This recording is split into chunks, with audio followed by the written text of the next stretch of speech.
The fact that we get up in the morning, you have to say thank you. Who says that you will wake up? Let me tell you something.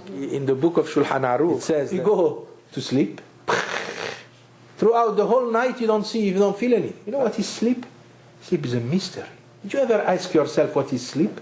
You know what happens to us when we are asleep? We are dead. There's only one thing that takes over in the body. The nefesh. It's not anymore the neshama. The Zohar HaKadosh tells us that the neshama, that which gives us life and zest and energy and everything in our emotions and everything, goes away. So what do you mean the neshama left the body? Then how do we live? I mean, we do breathe. We breathe with another force of energy. It's called the nefesh. The nefesh is half physical, half spiritual entity that is in our body that takes over while the neshama is out. And this neshama, where does it go? Our sages said in the Zohar HaKadosh that it goes to heaven to participate in a nice party that is a celebration that God gives every night. Every night God opens the celebration at midnight and all the neshamot of the tzaddikim come and they dance together. Now whether we understand what it means or not, I'm not saying that we understand what I'm saying. This is Kabbalah. But the neshama goes there, and at least our sages said that it goes also to give the account for whatever it did. Which means every day what we do is presented in a special report by the neshama there. Let me tell you something. In the very beginning of the Shulchan Aruch, the Jewish code of laws, so Maran, Rabbi Yosef Karo says that King David slept no more than half hour. That was the sleep of King David. Why is that? So that we will not taste the taste of death. Because the first half hour you are trying to sleep, and even when you are asleep you are not very deep asleep.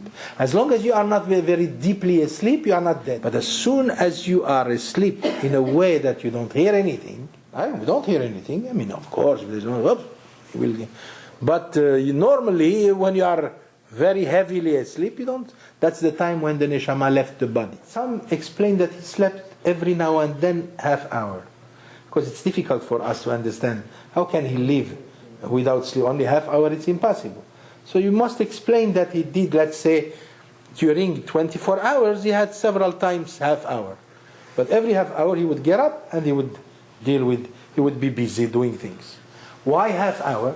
Because the first half hour we are still alive. Even though some people, they start snoring immediately. When somebody snores, it's not the full proof that he is completely asleep.